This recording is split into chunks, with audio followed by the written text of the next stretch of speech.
समान एक थे इसके बिना उड़ गई सब जहान एक थे इसके बिना उड़ गई सब जहान। प्रणाम। बोलिए श्री सतगुरु महाराज की, श्री प्राणनाथ प्यारे की, श्री बाईजी महारानी की, श्री जुगलदास जी महाराज की, आज की उत्सव की संपूर्ण सुंदर साथ की। भक्ति, सेवा, प्रेम, साधना, त्याग, तपस्या जस्ता विभिन्न कुराहरूको ज्ञान सत्सङ्गद्वारा गुरुहरूको सानिध्यद्वारा प्राप्त हुँदछ भन्ने रोचक प्रसङ्गहरू 13औं दिनदेखि सुन्दै आइरहेका छौँ। आज 14औं दिनको प्रसङ्गलाई अगाडि बढाइदिनु हुनको निम्ति आदरणीय माता देवघाट प्राचीन प्राणनाथ आश्रम देवघाटका संस्थापिका विदुषी श्री तारा माताजीलाई महामती मञ्चमा आसन ग्रहण गर्नको निम्ति अनुरोध गर्दछु।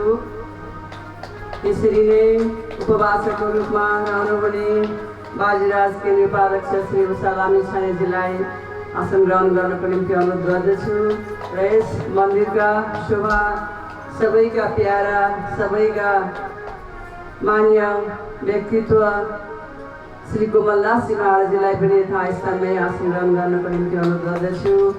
सङ्गीतमा हामीलाई सुमधुर कण्ठद्वारा आनन्द दिलाउँदै आइरहनुहुने सुश्री श्री जमुना घिमिरेजीलाई पनि यथास्थानमै आसन ग्रहण गर्नको निम्ति अनुरोध गर्दछु। र सङ्गीतमा साथ दिने भाइ सुजन तिम्रो सिन्हाज्यूलाई पनि यथास्थानमै आसन ग्रहण गर्नको निम्ति अनुरोध गर्दछु। श्री कृष्ण प्रणामी बाजुराज केन्द्रीय समितिका उपस्थित पदाधिकारीज्यूहरू, जिल्लाका बाजुराज जिल्लाका उपस्थित पदाधिकारीज्यूहरू र इकाइका उपस्थित पदाधिकारीज्यूहरू, साथै सेवा समितिका उपस्थित पदाधिकारीज्यूहरू, युवा परिषदका उपस्थित पदाधिकारीज्यूहरू र अन्य विशिष्ट महानुभावहरूलाई आजको यस कार्यक्रममा अन्तर्हृदयबाटै स्वागत गर्दै यथास्थानमै आसन ग्रहण गरी आजको कथा श्रवण गरिदिनु हुनको लागि विनम्र अनुरोध गर्दछु। आजको भण्डारा सेवा दिने भक्तजन हुनुहुन्छ हजुरबुवा परमधामवासी श्री मोहनलाल खातीज्यू र हजुरमुमा लक्ष्मी खाती, परमधामवासी बुबा यादवलाल खाती, मुमा मायादेवी खाती को नाममा आज बिहान 108 सागर पाठ पनि गरिएको छ उहाँहरूको नाममा। र उहाँकी अत्यन्तै प्यारी सुपुत्री उषा खाती पौडेलज्यूबाट आजको भण्डारा सेवा भइरहेको छ। उषा खाती पौडेलजी अत्यन्तै समाजसेवी, अत्यन्तै प्रेमी, अत्यन्तै सरल व्यक्तित्व हुनुहुन्छ। आज उहाँले दिउँसोको भण्डारा सेवा दिनुभएको छ। उहाँलाई उठेर प्रणाम गर्दै गुरुहरूलाई पूजन गर्नको निम्ति अनुरोध गर्दछु। उषा खातीजी कहाँ हुनुहुन्छ? गुरु पूजनको लागि पनि मैले उहाँलाई अनुरोध गरेँ। प्राणनाथ प्यारे की, कृष्ण कन्हैया लाल की, श्री बाईजीराज महारानी की, श्री महाराज छत्रसाल की, जगत गुरु 108 श्री कृष्णमणि जी महाराज की, परमहंस गुरु जी श्री मंगलदास जी महाराज की, परमहंस गुरु जी श्री जुगलदास जी महाराज की, श्री नौतन धाम की, देवघाट धाम की, समस्त सुंदर साथ की, श्री परमात्मने नमः। सच्चिदानंद रूपाय विश्वोत्पत्त्यादि हेतवे तापत्रय विनाशाय श्री कृष्णाय वयं नमः। वरहापीडं नटवर वपु कर्णयो कर्णिकारं विप्रदवास कनककपिशं वैजयन्तीं च मालां रन्ध्रान् वेणोरधर सुदय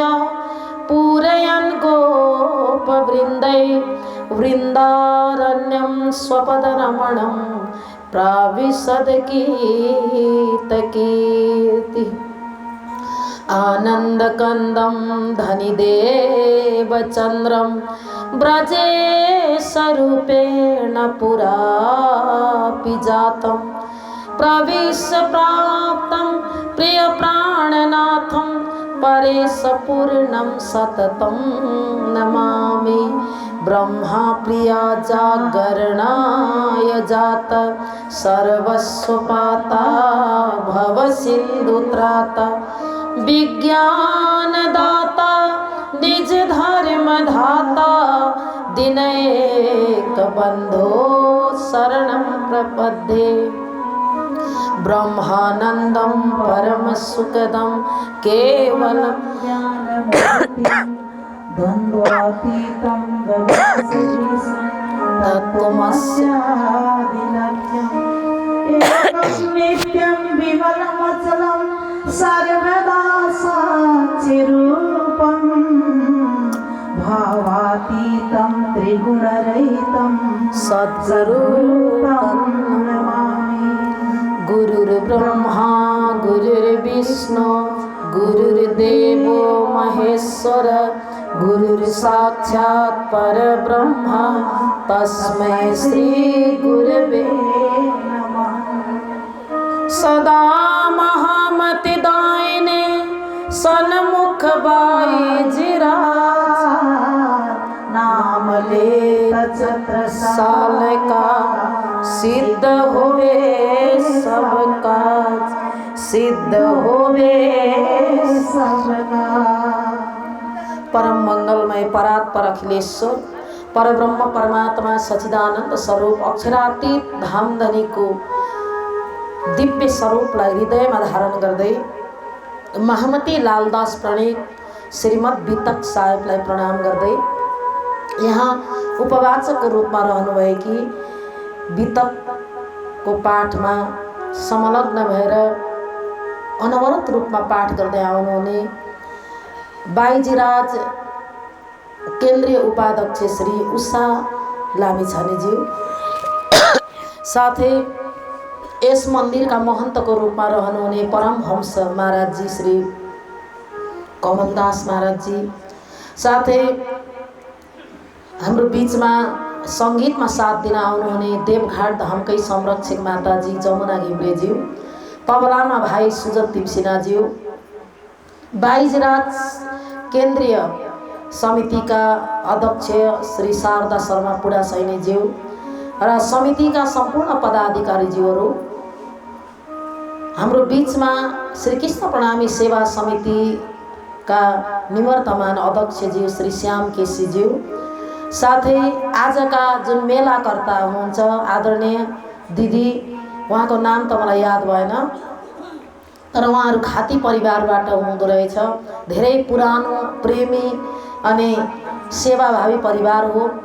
पहिला बुटोलमा हुँदाखेरि मसँग भेट पनि हुन्थ्यो हजुरआमासँग। अहिले त हजुरआमा धाम गइसक्नुभयो र उहाँहरूको परिवारबाट आज जुन भण्डाराको कार्यक्रम छ यहाँ उपस्थित हुनुभएका सम्पूर्ण सुन्दर साथ अनि दिव्य दर्शन टेलिभिजनबाट आदरणीय भाइ जुन क्यामेरामा हाम्रो सबै कार्यक्रमहरूलाई कैद गरिरहनु भएको छ सम्पूर्ण सुन्दर साथजीहरूको चरण कमलमा म कोटि कोटि प्रणाम गर्दछु। प्रणाम। परमात्माको असीम अनुकम्पा हामीमा भइरहेको छ। हामी हिजो पनि सुन्दर दिव्य लीला धामधनी अक्षरातीत पूर्ण ब्रह्म परमात्मा श्री कृष्णको अक्षरातीतको शक्ति लिएर महामती प्राणनाथजीको रूपमा यो धरतीमा आउनुभएको अनि आएर सद्गुरुसँग जुन मिलनसम्मको प्रसङ्ग हामीले श्रवण गरेका थियौँ। महामती प्राणनाथजी र सद्गुरुको मिलाप प्रसङ्ग र सद्गुरुले दिव्य लीलाहरू प्रवचनको माध्यमबाट जुन जागनीको कार्यलाई अगाडि बढाउँदै गरेको अनि सुन्दर साथहरूलाई आत्मा पहिचान गरेको परबाट देख्ने बित्तिकै सुन्दर साथजीहरूको परमधामको नाम सहित बताउनुहुन्थ्यो। गाङ्जी भाइको घरमा चर्चा गर्दै गर्दै पछि नौतमपुरी स्थापना गर्नुभयो त्यहाँ गाङ्जी भाइको प्रेममा परेर, गाङ्जी भाइको श्रद्धामा परेर उहाँले गाङ्जी भाइको घरलाई छोड्न सक्नु भएन।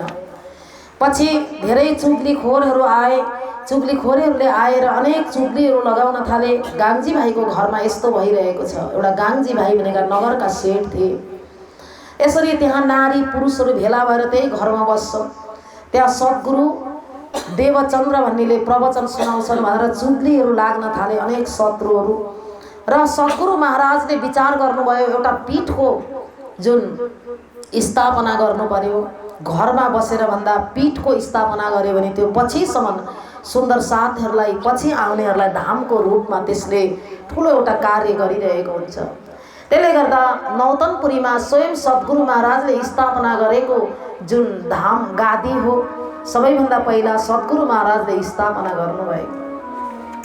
त्यसले गर्दा पहले बीज उदय हुआ पुरी जहाँ नौतन, सब पुरियों में उत्तम हुई जो धन धन भनेर चाहिँ हामी बाणीमा सधैँभरि पाठ गर्दछौँ कि सद्गुरु महाराजले स्थापना गरेको नौतनपुरी धामको महिमा अति ठुलो छ। धेरै अरू पनि धामहरू छन्, पीठहरू छन्। अयोध्या, मथुरा, माया, काशी, काँची, अवन्तिका, पुरी, द्वारवती, श्रेया, सप्तैते मोक्षदायिका। यस्तै प्रकारले अयोध्या, मथुरा, हरिद्वार, काशी, काञ्ची अनि कामाकोटी, उज्जैन एवं द्वारिका, यी 7 मोक्षका स्थान भनेर शास्त्रले बताउँछ। तर ती मोक्षका स्थान हुन् भने परम मोक्षको स्थान, दिव्य कैवल्य जुन मोक्ष प्रदान गर्ने नौतनपुरीको जुन महिमा छ, नौतनपुरीको महिमा सद्गुरु महाराज श्री प्राणनाथजीले मुक्त कण्ठले यसरी गाउनु भएको छ। र नौतनपुरीको स्थापना गरिसकेपछि, त्यही नौतनपुरीको स्थापना भइसकेपछि त्यहाँ महामती प्राणनाथजी अथवा मिहिराज ठाकुरसँग सद्गुरु महाराजको भेट हुन्छ, मिलाप हुन्छ। हामी हिजोको प्रसङ्गमा सुनिरहेका थियौँ। गोवर्धनजी यसरी प्रवचन सुन्नलाई त्यहाँ सत्सङ्गमा आउनुहुन्थ्यो। आफ्नो दाजु आएको सधैँभरि थाहा पाएर मिहिराज ठाकुरले पनि इच्छा जाहेर गर्नुभयो। सम्वत 1687 माङ्सर सुदी 9 मिलाप श्री देवचंद्र जी सो हुए दाखिल कोमा। सद्गुरु महाराज की, कृष्ण कन्हैया लाल की। आय के चरणे लगे तब ही दई जो निध, तू निर्मल आत्मा धाम की श्री इंद्रावती उत्पन्न। आउने बित्तिकै तारतम प्रदान गर्नुभयो, तारतमको निधि दिनुभयो, तारतमको जुन निधि दिनुभयो। र सद्गुरुसँग भेट्नलाई मिल्नलाई आतुर हुनुहुन्थ्यो श्री प्राणनाथजी, धेरै आतुर हुनुहुन्थ्यो सद्गुरु महाराजसँग मिल्नको लागि। र गुरुदेवको आज्ञा मिल्ने बित्तिकै उहाँ जानुभयो मिल्नको लागि। 12 वर्ष 2 महिना र 10 दिनको हुनुहुन्थ्यो त्यति बेला श्री मिहिराज। त्यो समयमा उहाँ आतुर अवस्थामा हुनुहुन्थ्यो। जब उहाँ जाने बित्तिकै एक आत्माले अर्को आत्मालाई पहिचान गर्यो। परमधाममा सुन्दरा सखी, सुन्दर भाइ सखी र इन्द्रावतीको सखीको आत्मा आज यो संसारमा मिलिरहेको छ। तर यहाँ सद्गुरुको रूपमा प्राप्त गर्नुभयो र सद्गुरुको रूपमा प्राप्त गरिसकेपछि श्री प्राणनाथजीले, श्री मिहिराज ठाकुरले एक पल पनि छोड्न मन गर्नु भएन, फेरि घर जान मन लागेन। अनि अन्तर आत्माबाट पुकार गर्नुभयो, म घर नजान पाए त यही बस्न पाए पनि हुन्थ्यो। सतगुरु मेरा श्याम जी मैं अहनिस चरणे रहूं। सतगुरु मेरा श्याम जी मैं अहनिस चरणे रहूं।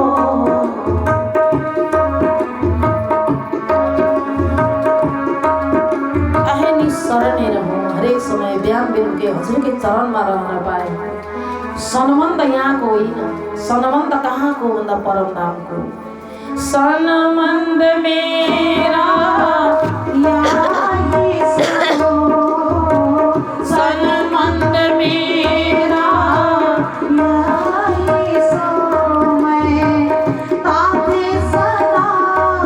सुख ले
इन्द्रावती बासना पहिचान गर्नुभयो।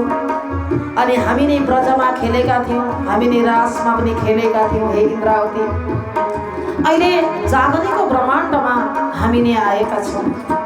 गाङ्जी भाइको आत्मालाई पनि धनभाइ परमधामको धनभाइको नाम दिनुभयो र आज इन्द्रावतीको बासना भनेर पहिचान गर्नुभयो। अनि उहाँले निज नाम महामन्त्र दिएर श्री देवचन्द्रजी महाराजले परमधामका दिव्य ज्ञानहरू सन्देशहरू प्रदान गर्नुभयो। अनि आत्मालाई पवित्र पारेर तारतमको प्रकाशबाट दिव्य सन्देश दिनुभयो। अनि शाकुण्डल र शाकुमार जगाउने पनि उहाँले जुन बात जाहेर गर्नुभयो। शाकुण्डल शाकुमार ढूंढने की एकांत होवे सुनाई बात, मूल स्वरूप उनके हंसत है जो खेल में है अपनी जात। मूल स्वरूप उनके हंसत है जो खेल में है अपनी जात। हे इन्द्रावती, म त गाङ्जी भाइको प्रेमले गर्दा धेरै समय उनकै घरमा बसेर जुन सत्सङ्गको कार्यलाई अगाडि बढाएँ। म धेरै टाढा टाढा हिँड्न सकिनँ, जान सकिनँ। अब त शरीर पनि वृद्ध हुँदै गइरहेको छ र तिमीलाई मैले एउटा प्रचारको जुन अभियानलाई तिम्रो काँधमा सौंपेँ मैले। तिमीले अरू पनि आत्माहरूको जागनी गर्नु छ। परमधामबाट आएका आत्माहरू अल्मलिएका छन्, ठुलो ठुलो घरानामा अल्मलिएका छन्। विशेष गरेर शाकुण्डलको आत्मा, शाकुण्डल बाई परमधामकी जुद्धपति सिरदार हुनुहुन्छ।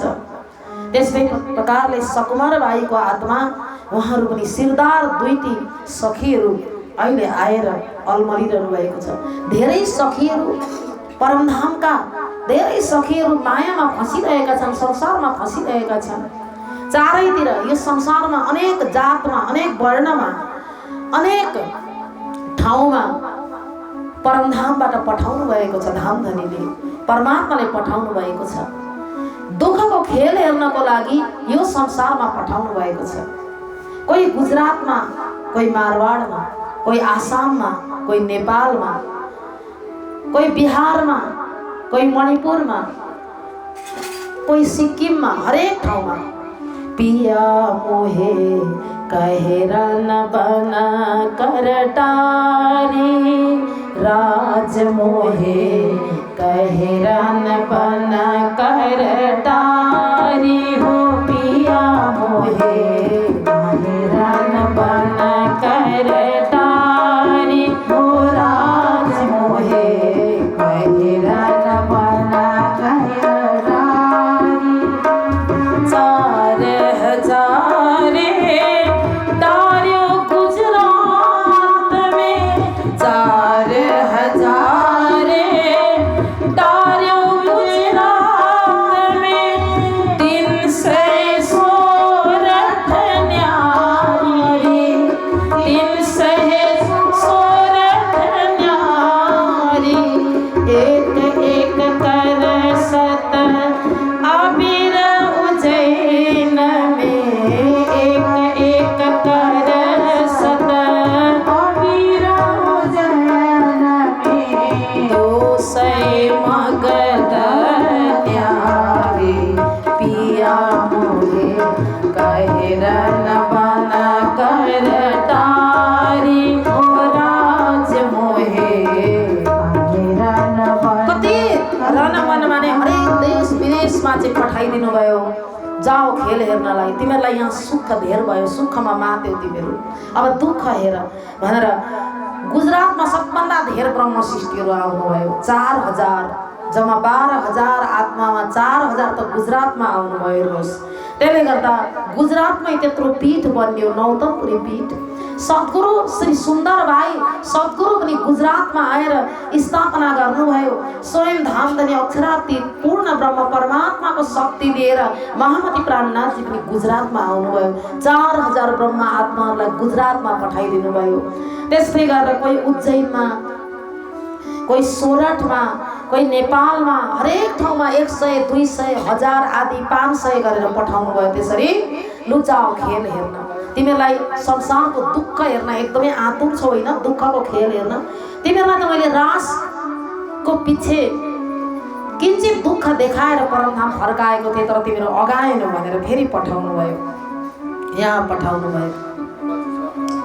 महामती प्राणनाथजीलाई सद्गुरु महाराजजी भन्नुहुन्छ, या पुराण एक कागज तो परवाना, या के मगज मायने हम पास अंदर आए के खोले श्री प्राणनाथ, या के मगज मायने हम पास अंदर आए के खोले श्री प्राणनाथ, अंदर आए के खोले श्री प्राणनाथ।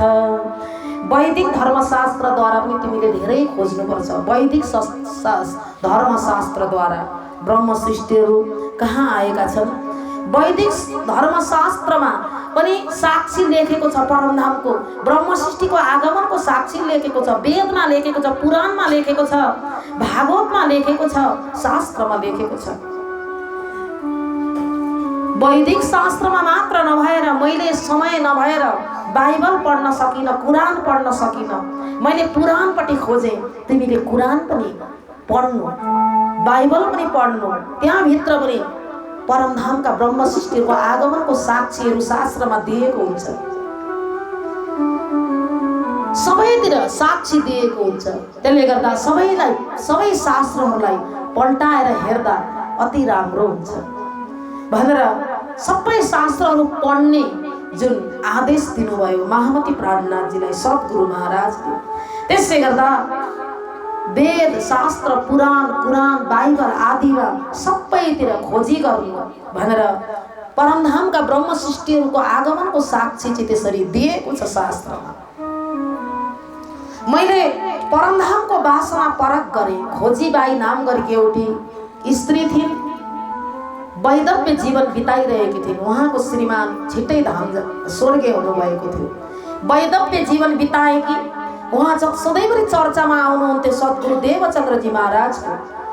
सद्गुरु देवचन्द्रजी महाराजले पहिचान गर्नुभयो त्यो आत्मालाई, खोजीबाईको आत्मालाई परमधामको नाम दिनुभयो रहीबाई भनेर। कृष्ण कन्हैया लाल की जय। त्यसले गर्दा हरेक जात पात नभनिकन ब्रह्म सृष्टिहरू आएका छन्। केवल ब्राह्मण जातमा मात्र आएका छैन, क्षेत्रीय जातमा मात्र आएका छैन, हिन्दूमा मात्र आएका छैन, हरेक धर्ममा हरेक जातमा ब्रह्म सृष्टिहरूको आगमन छुटपुट भएको छ। त्यसले गर्दा कति गोराहरू अङ्ग्रेजहरू पनि तारतम लिएर प्रणामी भएका छन्। अहिले जगतगुरु महाराज श्री जब विदेश जानुहुन्छ, गुरुजी मोहन प्रेचार्यजी विदेश जानुहुन्छ, उहाँ गएर कति गोराहरूलाई पनि ज्ञान दिनुभएको छ, उपदेश दिनुभएको छ, कति प्रणामी भएका छन्। इस्कन धर्ममा हेर्नुहोस्, अङ्ग्रेजहरू सबै हिन्दू धर्मलाई प्राप्त गरेका छन्। पहिला हिन्दू धर्मलाई प्राप्त गरेर तारतम पनि लिएका छन् कतिले। त्यसले गर्दा केवल हिन्दू समाजमा मात्र होइन, बाहिर समाजमा पनि परमधामको वासना ब्रह्म सृष्टिहरूको वासनाहरू आउनु भएको छ। खोजी गर्नु तिमीले भनेर महामती प्राणनाथजीलाई यसरी उपदेश दिनुभयो। वेद उपनिषद तन्त्र शास्त्र पुराण आदि सबै कते परम्परा, यी सबै परम्परामा गएर तिमीले खोज्नु।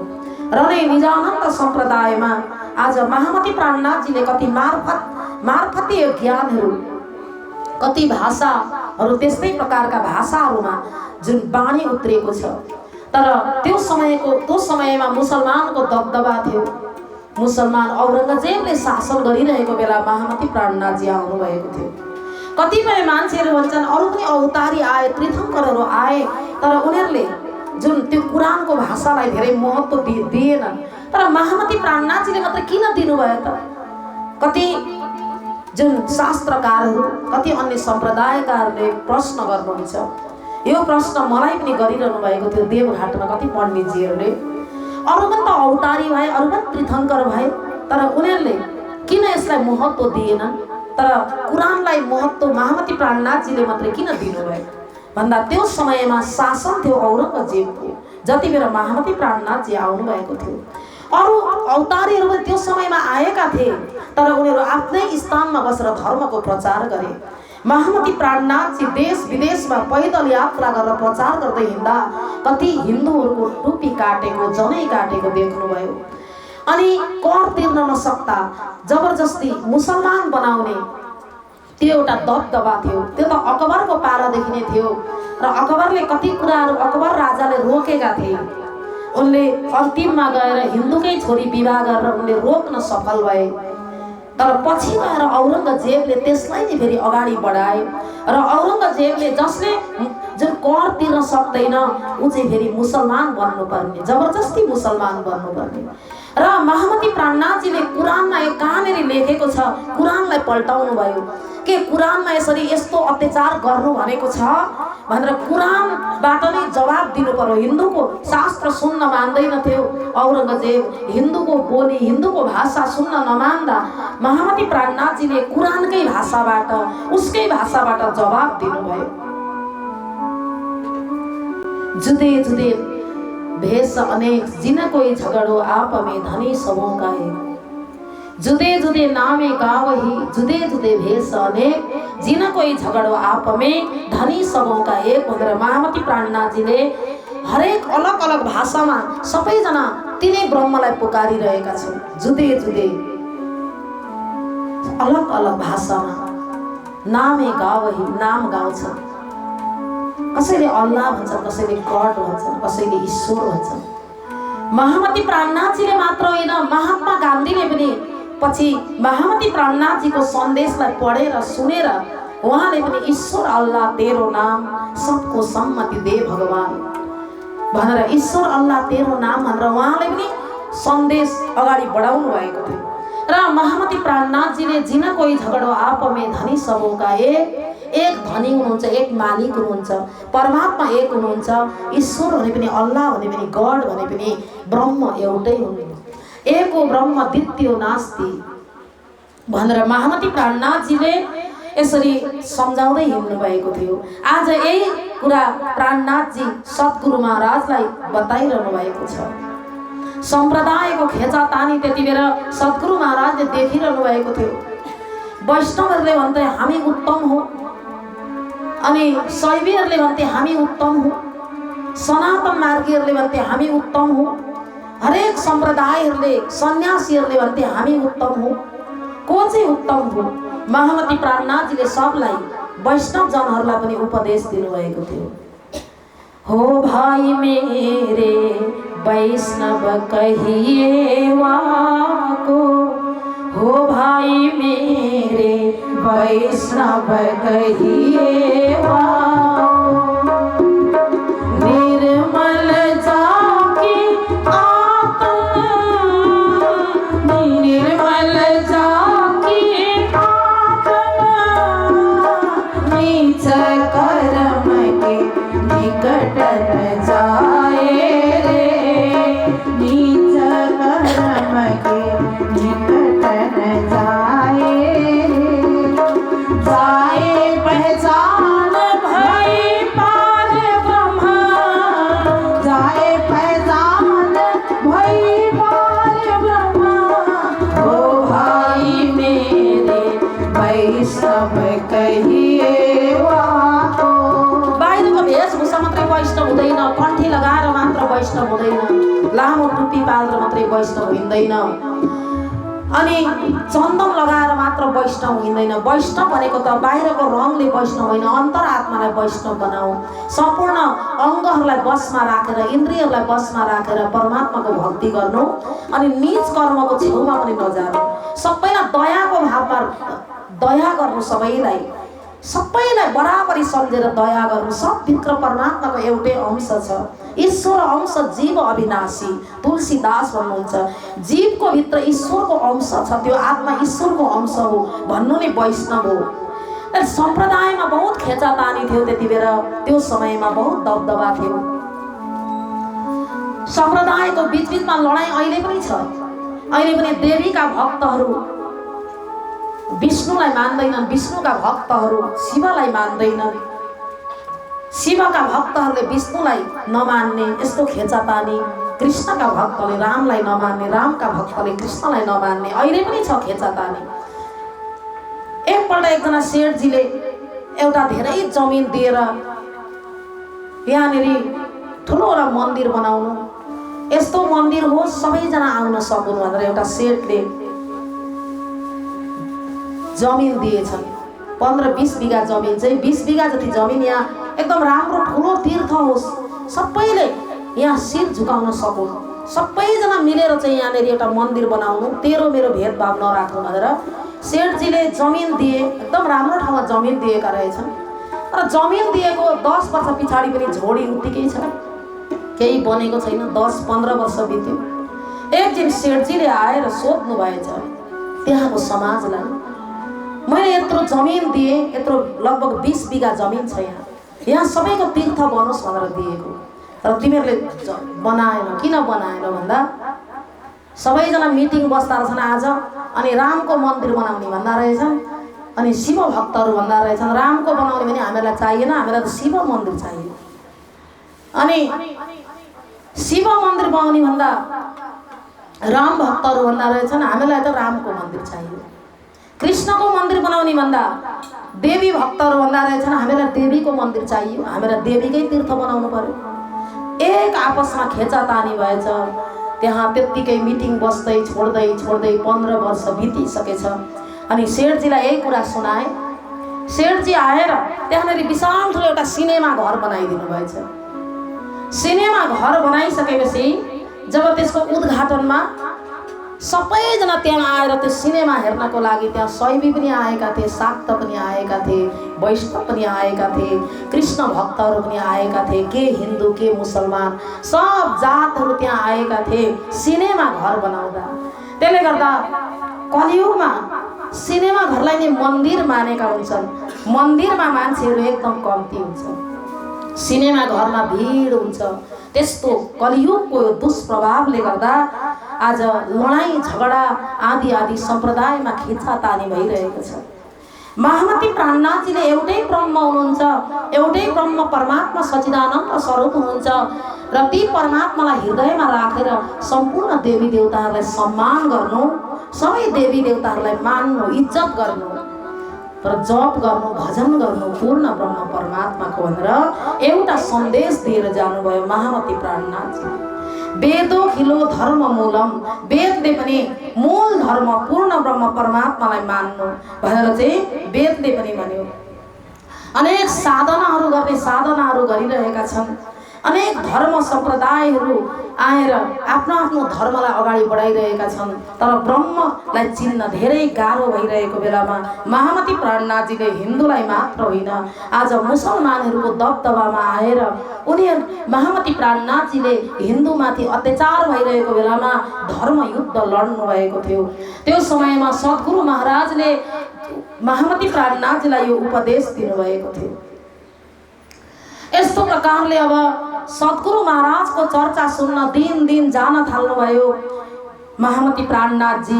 अब महामती प्राणनाथजीलाई जुन मिहिराज ठाकुरलाई परमधामको जब सबै कुराहरू सुनाउनुहुन्छ त्यति बेला महामती प्राणनाथजी मिहिराज ठाकुरले विचार गर्नुभयो सद्गुरु महाराजले परमधाम देख्नुहुन्छ। यिनै आँखाले सद्गुरु महाराजले परमधाम देख्नुहुन्छ, तर म परमधाम किन देख्दिनँ? जति बेला चर्चामा सद्गुरु महाराजले परमधामको कुरा गर्दा म परमधाम पुग्छु, तर चर्चाबाट उठिसकेपछि फेरि म बिर्सिन्छु, मलाई केही पनि थाहा हुँदैन। म किन देख्दिनँ?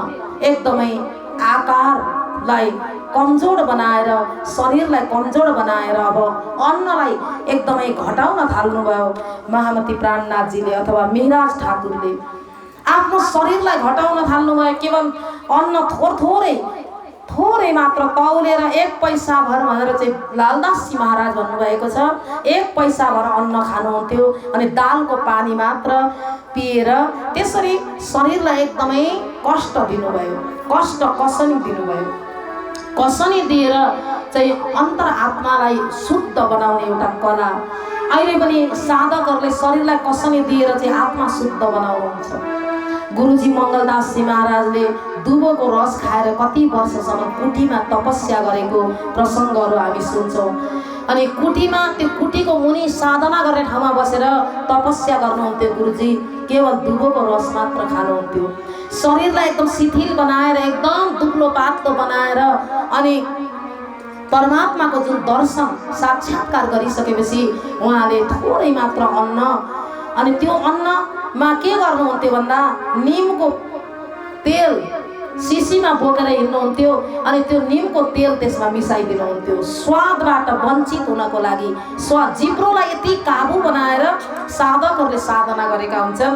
यस्तो प्रकारले केवल बाँच्नका लागि मात्र खाएका हुन्छन्, खानको लागि बाँचेका हुँदैनन् साधकहरू। यस्तो प्रकारले शरीरलाई शिथिल बनाउँदै जानु भइरहेको छ। यसरी नित्य कथा सुन्नको लागि जानुहुन्थ्यो। एक दिन चर्चा सुनेर घर जाँदा सामलजी ठुला दाजुले देख्नुभयो।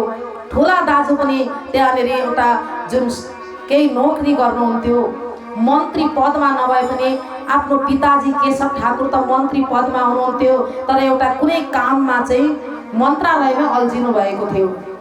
बिहानै अफिस जानुहुन्थ्यो, नुहाई धुवाई गरेर केही खाएर अनि दिनभरि काम गरेर बेलुका आउनुहुन्थ्यो। अनि दैनिक उनको एउटा दिनचर्या थियो। यता सद्गुरु महाराजको चर्चा सुन्न गोवर्धनजी र मिराज ठाकुर सधैँभरि बिहान उठेर बिहानै ब्रह्म मुहुर्तमा उठ्नुहुन्थ्यो। ब्रह्म मुहुर्तमा उठेर घरको सबै काम सक्नुहुन्थ्यो अनि चर्चा सुन्न जानुहुन्थ्यो। ब्रह्म मुहुर्तमा नै 3:30 बजेदेखिको समयलाई ब्रह्म मुहुर्त भनिन्छ। 3:30 बजेदेखि 5:30 बजे सूर्य उदय हुनुभन्दा 1.5 घण्टा अगाडिको समयलाई ब्रह्म मुहुर्त भनिन्छ। सूर्य उदय नभइन्जेललाई ब्रह्म मुहुर्तको समय, ब्रह्म बेला भनिन्छ। हामी हरेक कुरामा मुहुर्त हेर्छौँ। विवाह गर्न पनि मङ्गल मुहुर्त हेर्छौँ, वर्तमान गर्ने बेला पनि मङ्गल मुहुर्त हेर्छौँ। मुहुर्त कस्तो छ हेर्नु पर्यो। छोरीको गुनिचोरो दिने बेला पनि मुहुर्त हेर्छौँ हामी। हरेक समयमा हामीलाई मुहुर्त चाहिन्छ, हेरेर मात्रै गर्छौँ, मुहुर्त बिना गरेको काम छैन भनेर। तर एउटा मुहुर्त यस्तो छ हेराउनै पर्दैन, त्यो हो ब्रह्म मुहुर्त। सधैँभरि आउँछ ब्रह्म मुहुर्त जीवनमा। त्यो ब्रह्म मुहुर्त भनेको बिहानको बेला हो, बिहानको समय, परमात्मासँग भेट्ने समय हो, परमात्मासँग मिल्ने समय हो। जो बिहान ब्रह्म मुहुर्तमा 4 बजे उठ्छ, 4 बजे उठेर स्नान गर्छ र बिहान ध्यान गर्छ, प्राणायाम गर्छ, पूजा गर्छ, भजन गर्छ, बन्दगी गर्छ भने ऊ सधैँभरि परमात्मासँग मिलेको हुन्छ, परमात्मादेखि ऊ टाढा हुँदैन। त्यसले गर्दा ब्रह्म मुहुर्तको महत्त्व अति ठुलो छ। आज मिराज ठाकुर र गोवर्धन भाइ ब्रह्म मुहुर्तमा उठेर काम सक्नुहुन्थ्यो, तर त्यो सामलजीले देख्नुहुन्न थियो। सामलजी त अफिसबाट आएर बेलुका थाकेर सुत्नुहुन्थ्यो, बिहान 7 बजी उठ्नुहुन्थ्यो। उहाँलाई ब्रह्म मुहुर्तको पनि महत्त्व थाहा थिएन। अनि उठ्ने बित्तिकै चिया पिउनुहुन्थ्यो, नास्ता गरेर अफिस जानुहुन्थ्यो अनि बेलुका आउनुहुन्थ्यो। सधैँभरि उहाँले यस्तो देख्नुहुन्थ्यो यी दुईटा भाइहरू सधैँभरि काम गर्दैनन् भन्ने मनमा त्यस्तो परेको थियो।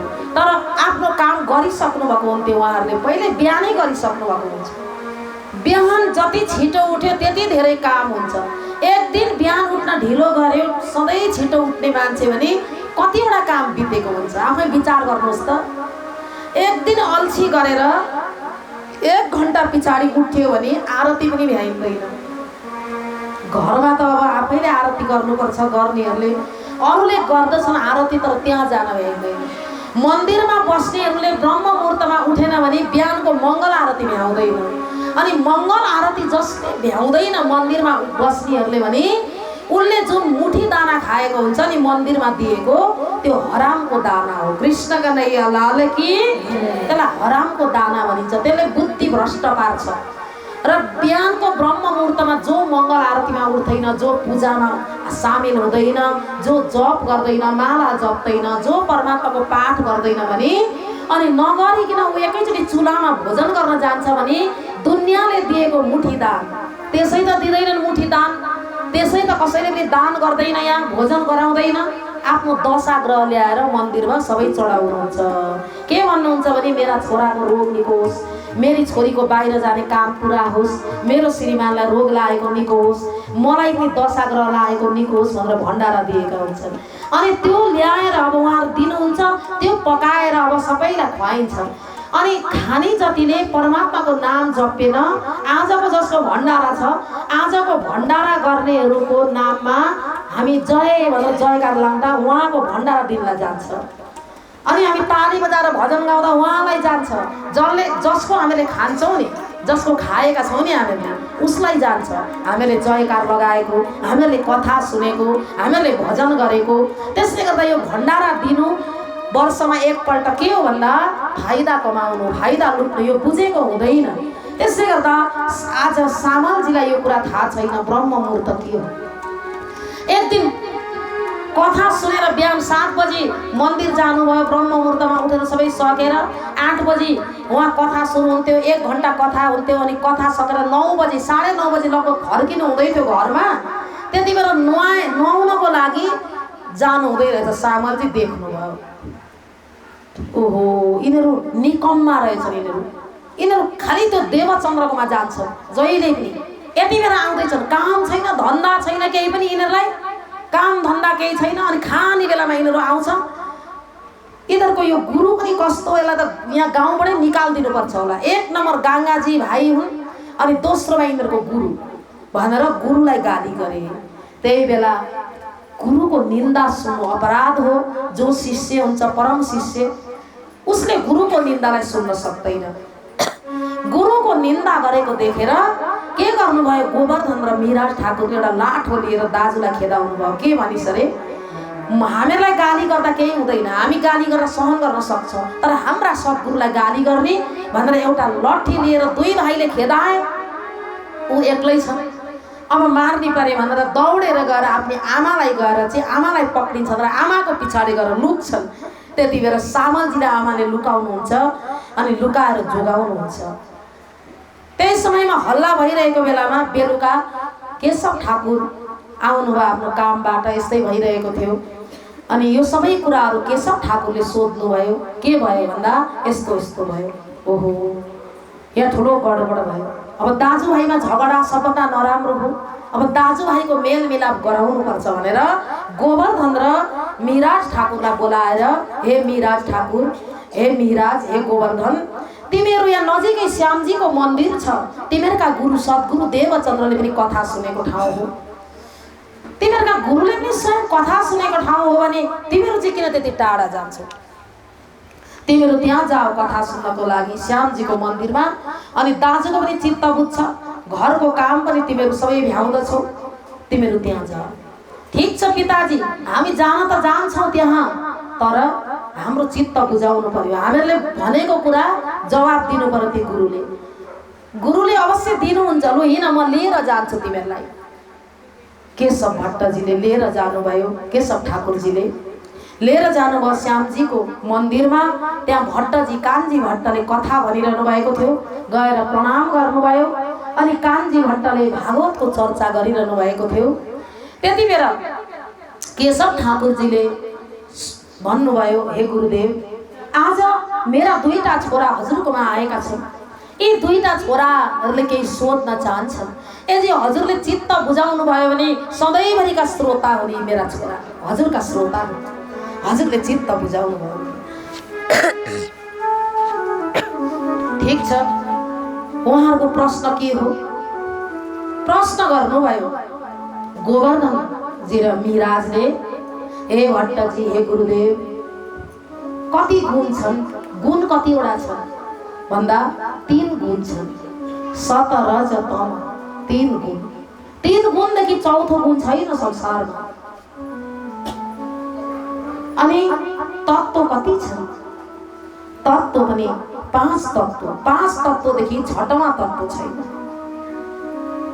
आकाश, वायु, अग्नि, पृथ्वी, जल, 5 तत्त्व, 6वां तत्त्व छैन। अनि लोक कतिवटा छन् गुरुदेव? लोक 14वां छ। पाताल लोक 7वटा अनि भूलोक, ओहोका लोकहरू 7वटा छ। भूलोक, भोरलोक, स्वर्गलोक, महरलोक, जनलोक, तपलोक, सत्यलोक। अनि वीर स्वर्गमा अतल, वितल, सुतल, तलातल, रसातल, महातल, पाताल, यी 14 लोक छन्। 14 लोकदेखि 15मा लोक छैन। त्यसो भए हे गुरुदेव, ब्रह्म कहाँ बस्नुहुन्छ? हजुरले चर्चा गर्दै गर्दै आउँदा 14 लोकको पनि महाप्रलयमा नाश हुन्छ, लय हुन्छ। आब्रह्म भोर्ना लोका पुनरावर्ती नोर्जुन मामोपेत्यतु कौन्तेय पुनर्जन्म न विद्यते। महाप्रलयमा नारायणले रचना गरेका लोकहरू सबै लय हुन्छ, अथवा ब्रह्माजीले रचना गरेका लोकहरू 14 लोक ब्रह्माण्डहरू। अनि ब्रह्म कहाँ बस्नुहुन्छ? ब्रह्मको वास कहाँ छ? तब जीवको घर कहाँ रह्यो, कहाँ खसम होता? हे गुरुदेव, यो जीवात्माको घर कहाँ रहन्छ? प्रलयमा, महाप्रलयमा त 14 लोकको नाश हुन्छ, लय हुन्छ भनेको छ। तब जीवको घर कहाँ रह्यो, कहाँ खसम होता? परमात्माको वतन, परमात्माको घर चाहिँ कहाँ रहन्छ त? यो बताइदिनुहोस्। 15मा लोक छैन भन्नुभएको छ हजुरले।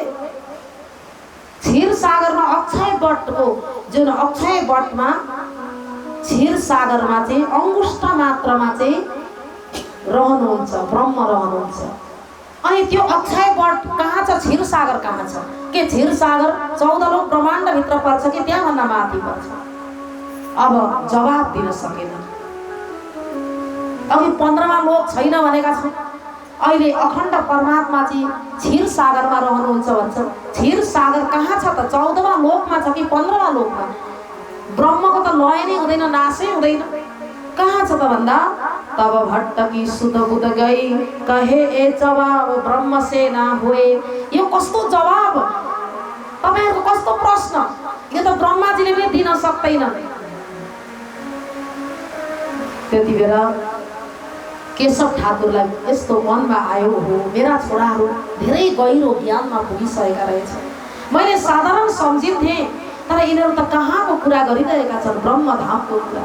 यति सुन्नु थियो, केशव ठाकुरले भन्नुभयो, हे गोवर्धन, हे मेहराज, तिमीहरू जाऊ, जहाँ तिमीहरूलाई जानु छ कथा चर्चा सुन्न, अब त्यही जाऊ। कति वर्षसम्म कानजी भट्टले कथा सुनाउनु भयो, सद्गुरु महाराजले पनि सुन्नुभयो, श्रीमद् भागवत सुनाइरहनु भएको छ, तर शुद्धि छैन धामको। तारतम बिना भेद न जाने रे, चल्यो जुग चाएरी शुद्ध बिना, शुद्ध बिना, चल्यो जुग जाए रे शुद्ध बिना, शुद्ध बिना, चल्यो जुग जाए रे शुद्ध बिना, चल्यो जुग जाए रे शुद्ध बिना, चल्यो जुग जाए रे शुद्ध बिना, शुद्ध बिना, चल्यो जुग जाए रे शुद्ध बिना, शुद्ध बिना, शुद्ध बिना, शुद्ध बिना। 3 पल्ट भन्नुभयो महामती प्राणनाथजीले। सत्य, त्रेता, द्वापर, 3 युग चाहिँ शुद्धि बिनै गयो। 3 पल्ट भन्नुको तात्पर्य मूल प्रकृति मोह अहम थे उपजे 3 गुण, उपजे 3 गुण, सो 5 में पसरी हुई है अंधेरी 14 भवन, अंधेरी 14 भवन, चल्यो जुग जाए शुद्ध बिना, शुद्ध बिना, चल्यो जुग जाए रे शुद्ध बिना, मूल प्रकृति मोह अहम थे उपजे 3 गुण। प्रकृति र पुरुषबाट संसारको रचना भयो, प्रकृति र पुरुष, अनि त्यहाँबाट 3 गुणको उत्पत्ति भयो, ब्रह्मा विष्णु महेश, अनि सृष्टिको रचना भयो। अनि 5 तत्व में सारा फिज्यो संसारभरि विश्व ब्रह्मांड में सृष्टि फिज्यो महामती प्राणनाथ जी भन्नुहुन्छ सो पाँचों में यस पसरी हुई अंधेरी 14 भवन यो तो सपना को सृष्टि थियो यो तो महाप्रलय में लय हुन्थ्यो। अब यो सपना को सृष्टि निर्माण करने वाला जो परमात्मा हुनुहुन्छ जो आत्मा को मालिक हुनुहुन्छ जुन आत्मा को पनि घर छ त्यो घर कहाँ छ। जब प्रलय में लय भइसकेपछि ती तमाम जीव आत्माहरू कहाँ जान्छन् तब जीव को घर कहाँ रह्यो तहाँ खसम वतन कहाँ खसम वतन चल्यो जुग जाए रे शोध बिना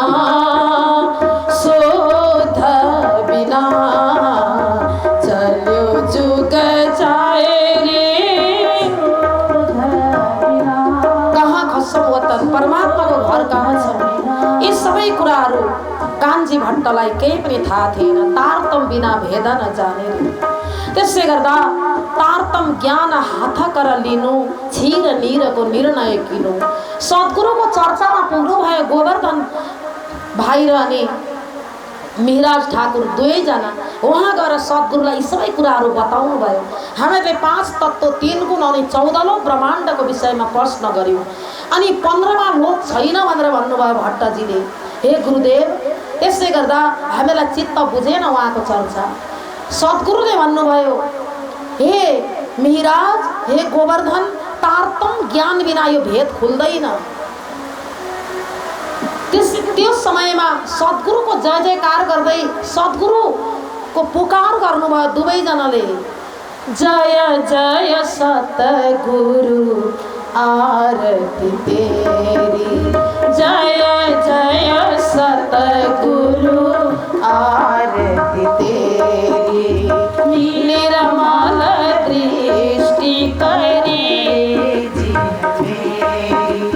निर्मल दृष्टि करी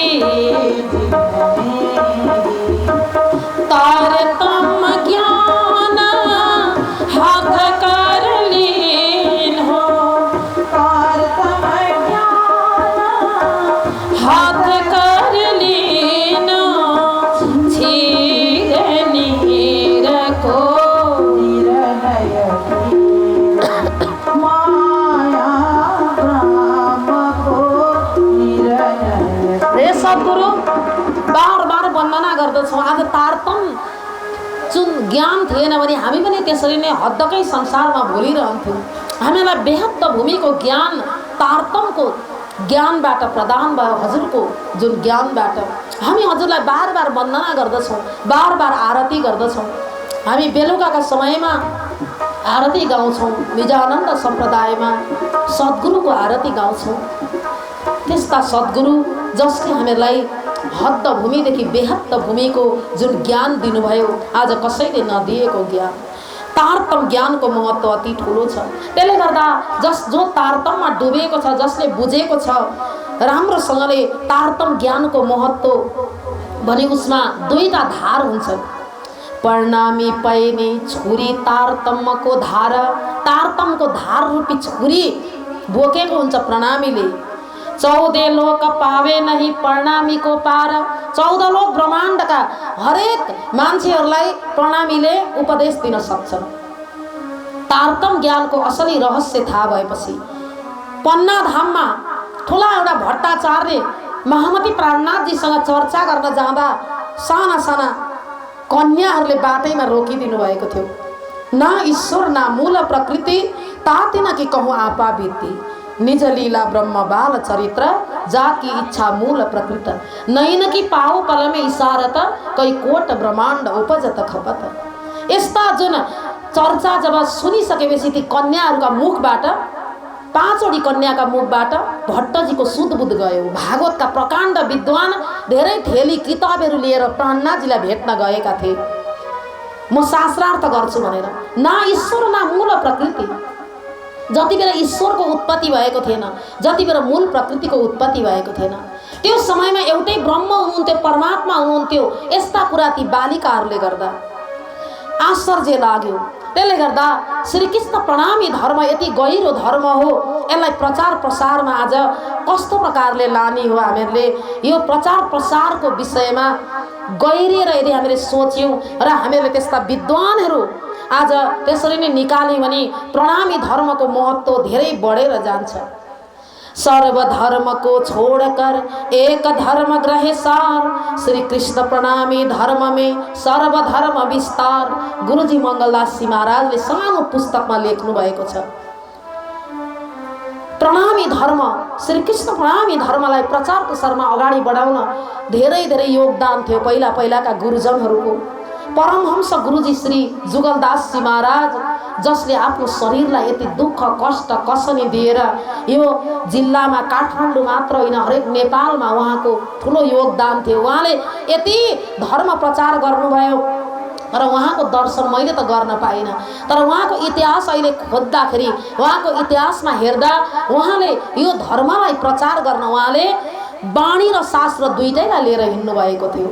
उहाँले वाणीको पनि अध्ययन उतिकै गर्नुभएको थियो र तालिम दिनुहुन्थ्यो, शास्त्रको पनि उतिकै अध्ययन गरेर तालिम दिनुहुन्थ्यो। त्यस्तै प्रकारले गुरुजी मंगलदास जी महाराजले शास्त्रलाई पनि अगाडि लिएर हिँड्नुभयो। सबभन्दा पहिला त्यहाँका ती गुरुङहरू, लिम्बूहरू, राईहरूलाई धर्म दिनुभयो, गीता पढाएर दिनुभयो, शास्त्र पढाएर, अनि प्रणामी धर्मको उपदेश दिनुभयो। गीताको मर्मबाट, भागवतको मर्मबाट पहिला पहिलाका विद्वानहरू, परमहंसहरू हुनुहुन्थ्यो, गुरुजनहरू, ठुला ठुला विद्वान, पूर्ण ब्रह्मशास्त्री, उहाँले शास्त्रलाई यसरी लिएर अगाडि बढ्नुभयो। पूर्ण ब्रह्मशास्त्रीको हाम्रो समाजमा ठुलो योगदान छ। त्यसले गर्दा शास्त्रको पनि त्यतिकै महत्त्व छ। शास्त्र र वेदलाई दुईटैलाई लिएर हिँड्दा मात्र जागने कार्य अगाडि बढ्न सक्छ। कण्ठीको महिमा के हो, तिलकको महिमा के हो, आज हामीले बुझेकै हुँदैन। एउटा प्रणामी धर्म लिन्छु भनेर एक दिन मजाले नाचेको देखेर मन्दिरमा भण्डाराहरू सबै लागेको देखेर हो कस्तो मिठो खान पाइएको प्रणामीको मन्दिरमा त कस्तो सधैँभरि भण्डारा हुँदो रहेछ, भजनमा नाच्न पनि पाइँदो रहेछ, कण्ठी बाँध्ने बित्तिकै भित्र पस्न पनि पाइँदो रहेछ, एउटै परिवारको हिँड्दो रहेछ, बाँध्नु पो पर्यो यो कण्ठी। यो कण्ठी बाँधेपछि त केहीमा रोकावट रहेन रहेछ। त्यसले गर्दा एकछिन गुरुले मजाले प्रवचन गरेको देखेर अनि मलाई पनि कण्ठी लगाइदिनु न भन्दा थपक्क कण्ठी माला झिकेर गुरुजनहरूले लगाइदिनुहुन्छ। हामी लगाउँछौँ, अरूलाई किन भन्नु, हामी लगाउँछौँ। तर उसको खानपान कस्तो छ, उसको आचरण कस्तो छ, ऊ कुन ठाउँबाट आएको हो, उसको जुन समाजमा कस्तो प्रतिष्ठा छ अनि उसको खानदान कस्तो छ, यो कुराहरूलाई नहेरिकन एकैचोटि हामीहरूले ऊ कस्तो आचरणमा छ, हामीले खानदान भन्दा पनि जात भन्दा पनि पहिला उसको आचरण कस्तो छ त्यो नहेरी यदि कण्ठी बाँधेको कारणले आज धेरै कुराहरू बिग्रेर गइरहेको छ। कण्ठमा कण्ठी धारण गर्न पनि मान्छेहरू लजाउँछन्। कण्ठी त बाँधेको हुन्छ, तार त पनि लिएको हुन्छ, तर कहिले जपेका हुँदैन। अनि कण्ठी बाँधेकोमा प्रणामी समाजमा जाँदा म प्रणामी हुँ भनेको छ, अरू समाजमा जाँदाखेरि म यो हुँ। जहाँ गयो गङ्गा गए गङ्गा दास, जमुना गए जमुना दास, त्यस्तो खालको जुन प्रणामी भएर कहिले धर्मको प्रचार हुन सक्दैन। आज यो कण्ठी भनेको के हो? कण्ठी भनेको यो मर्ते दम तक त्याग्नु हुँदैन। कण्ठी से कंठ को नहीं तजना। महाप्रसाद के हो, तिलक के हो? आज तिलक लाउन पनि हाम्रा छोराछोरीहरू धेरै हिचकिचाउँछन्, डराउँछन् तिलक लाउन। स्कुल जाँदा, कलेज जाँदा बिहान लगाएको तिलक मेटेर जान्छ। यस्तो छाप हुनु पर्यो छोराछोरीलाई, तिलक लगाएरै कलेज जान सकौँ। तिलक भनेको आत्माको श्रृंगार हो, कण्ठी भनेको आत्माको श्रृंगार हो। नाम मंत्र को गुरु से लेकर, नाम मंत्र को गुरु से लेकर, कंठ से कंठी नहीं तजना, कंठ से कंठी नहीं तजना। त्याग दो भेद धनी निर्धन, त्याग दो भेद धनी निर्धन। सबको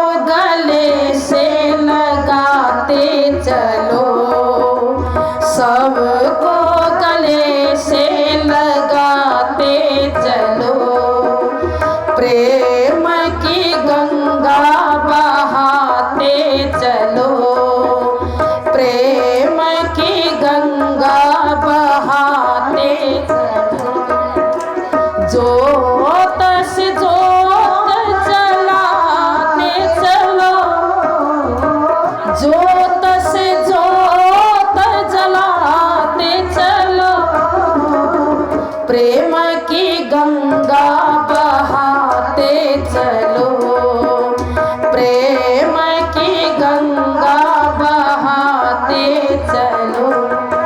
त्याग दो भेद धनी निर्धन। प्रणामी भइसकेपछि धनी गरिबको भेदलाई सबभन्दा पहिला त्याग्नुपर्छ। आफूले गरिबीपना अपनाउनु पर्यो। अरूलाई शासन लगाउने सबभन्दा ठुलो अपराध हो। म ठुलो हुँ, अरू सानो हुन्, म ठुलो पदमा छु, मेरोमा धन धेरै छ भनेर हेप्ने, अरूलाई गाली गर्ने, होच्याउने, त्यो कहिल्यै प्रणामी हुन सक्दैन। त्यो प्रणामी नै होइन, त्यो परनामी हो, परको नामी हो, प्रणामी होइन। त्यसले गर्दा त्यो प्रणामी बन्नको लागि त्याग दो भेद धनी निर्धन। निर्धन धनी यी हुँदैन, प्रेम हेरिन्छ सबभन्दा पहिला। महाप्रसाद और चरण अमृत ये सुख साथै में पाइए। बिहान महाप्रसाद र चरण अमृत नखाई यदि उसले अरू कुरा खान्छ भने त्यो पनि प्रणामी हुन सक्दैन। त्यसै गर्दा प्रसादको महत्त्व, एक एक सीताको महत्त्व।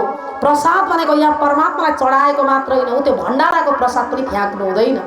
भण्डाराको प्रसाद जसले फ्याँक्छ उसलाई ठुलो अपराध लाग्दछ, उसले धेरै ठुलो सजाय भोग्नु पर्दछ। त्यसै गर्दा भण्डारामा जुन प्रसाद बनेको हुन्छ त्यो प्रसाद जति चाहिन्छ त्यति मात्रै मागेर खाने हो।